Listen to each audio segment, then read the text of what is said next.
ഇത് മുട്ടത്തറ ബാബു സരോജ് കുമാർ ഫാൻസ് അസോസിയേഷന്റെ all India president ആയിരുന്നു. എല്ലാം നോക്കുന്നത് ഇവനാ.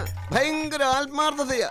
ഞാൻ മരിക്കണമെന്ന് പറഞ്ഞാൽ അപ്പ മരിക്കും. പുതിയ തലമുറയും എന്തുകൊണ്ട് സഖാവ് പിണറായിക്ക് പിന്നിൽ കൈയടിക്കുന്നു എന്ന് ചോദിച്ചാൽ ബ്രാൻഡ് പിണറായി എന്നാണല്ലോ നിങ്ങളുടെ എന്തുകൊണ്ട് കൈയടിക്കുന്നു എന്ന് ചോദിച്ചാൽ അദ്ദേഹത്തിന്റെ ക്രെഡിബിലിറ്റിയാണ്.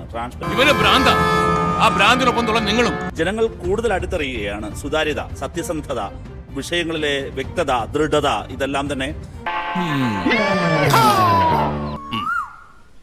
നീ സഖാവ് പിണറായി വിജയനെ പുതിയ കാലഘട്ടത്തിന്റെ ഒരു നേതാവായി വളരെ കൃത്യമായി അടയാളപ്പെടുത്തപ്പെടുന്നു എന്നുള്ളതാണ് രണ്ടാമത്തെ കാര്യം. അയ്യ, അത് നല്ല വിചാരമായി പോയി. ഇവൻ ശരിയല്ല. ഇവന്റെ ഉണ്ടകണ്ണ് കണ്ടാലറിയാം കള്ള ലക്ഷണമുണ്ട്. വിടരുതരവനെ. ആരാണ് സാർ ധർമ്മടത്ത് പിണറായി വിജയനെതിരെ മത്സരിക്കുന്നത്? മാധ്യമങ്ങൾക്ക് പോലും പേരെടുത്ത് പറയാൻ പറ്റാത്ത ഒരു സ്ഥാനാർത്ഥി.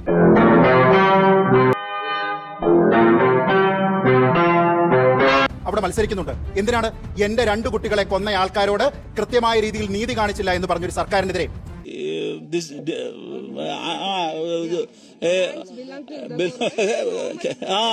കാസർകോട്ടേക്ക് പോയി കഴിഞ്ഞാൽ 2 ചെറുപ്പക്കാരുണ്ടല്ലോ. ആ ചെറുപ്പക്കാർക്ക് ആർട്ടിക്കിൾ 21 അനുസരിച്ചിട്ടുള്ള നീതി നിങ്ങൾ ഏർപ്പെടുത്തിയോ?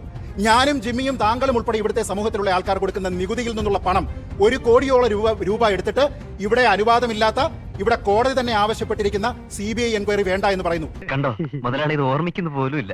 അല്ലെങ്കിലും വലിയ വലിയ ആൾക്കാരെ അങ്ങനെയാ. ആണോ? പകരമായിട്ട് ഞങ്ങളുടെ സന്തോഷത്തിന് മുതലാളി എന്തെങ്കിലും സ്വീകരിക്കണം. അത് വേണ്ടെന്ന് മാത്രം പറയരുത്. അതെ.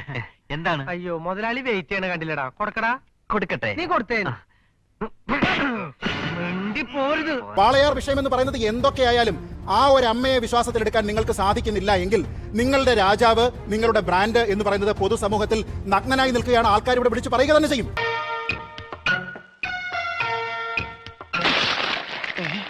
എന്താ ഒരു എല്ലൊടിയാണ് ഒച്ച കേട്ടത്? എല്ലൊടിഞ്ഞിട്ടില്ലടാ, ഒടിയാൻ പോണേ ഉള്ളൂ. ഞങ്ങളുടെ നിലപാട് വളരെ ക്രിസ്റ്റൽ ക്ലിയർ ആണ്. അതുകൊണ്ടാണ് എന്റെ വേളാങ്കണ്ണി മാതാവേ, ഇവന് കുറച്ചു ബുദ്ധി ഉണ്ടായിരുന്നെങ്കിൽ മന്ദബുദ്ധി എന്നെങ്കിലും വിളിക്കായിരുന്നു. അതും ഇല്ലാതായി. ഈ പറയുന്ന പിണറായി ഫാക്ടർ എന്ന് പറയുന്നത് താങ്കൾ പറഞ്ഞു പറയുന്ന കാര്യങ്ങൾ ചെയ്യാൻ. അദ്ദേഹം തന്നെ ഈ അടുത്തിടെ പറഞ്ഞു പറയുന്ന കാര്യങ്ങൾ ചെയ്യാനാണ്. എന്തായിരുന്നു സാർ മദ്യനയം? താങ്കളുടെ ഈ 600 700 പോയിന്റുള്ള കഴിഞ്ഞ വർഷത്തെ പ്രകടന പത്രിക ഉണ്ടല്ലോ, കഴിഞ്ഞ പ്രാവശ്യത്തെ, അതിൽ പറഞ്ഞിരിക്കുന്നത് മദ്യത്തിന്റെ ഉപഭോഗവും ലഭ്യതയും കുറയ്ക്കും. ആര് പറഞ്ഞു? ഞാൻ പറഞ്ഞു. എനിക്ക് ചൊറിഞ്ഞ് വരുന്നുണ്ട് കേട്ടോ. അല്ലല്ലോ പറഞ്ഞത്. കുറെ ഞാൻ അങ്ങനെ പറഞ്ഞിട്ടില്ല.